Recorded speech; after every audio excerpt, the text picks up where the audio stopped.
Penn State, it remains in the thick of it for a couple of 4-stars. Do you have some updates or any thoughts on maybe a possible commitment or two? Yeah, it's a waiting game at this point. May 18th, Antonio Alfano, the 4-star end from New Jersey, will make his decision, as will Devyn Ford, the 4-star Fredericksburg, Virginia running back. Alabama, Georgia, Penn State for Alfano, Virginia Tech, Penn State for Ford.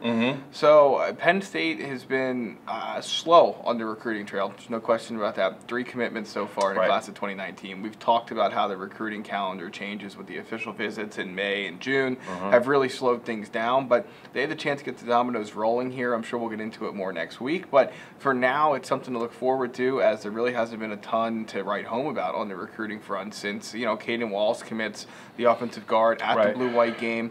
Before that, though, you have to go back to, you know, the Taquan Roberson, the quarterback, committed in October.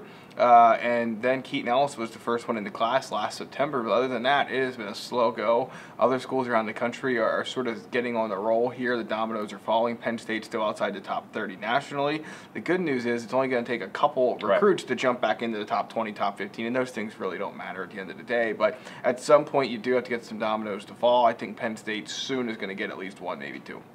Real quick, by the end of the recruiting cycle, how many kids do you think Penn State can take? What's a good number for the fans to look for? Because they're only at 3 now. Yeah, I mean, let's start there. So 3 now. I would say by the start of the season, they probably will be disappointed if they don't have 8 or 9, maybe 10. I just think that you're going to see a lot of summer decisions, June, July, early August at the absolute latest. I would be surprised if this class isn't threatening, if not over double digits by them. Total, I mean, it depends what kind of, you know, the transfers and all that kind of stuff. The guys that don't come back, guys that leave for the NFL.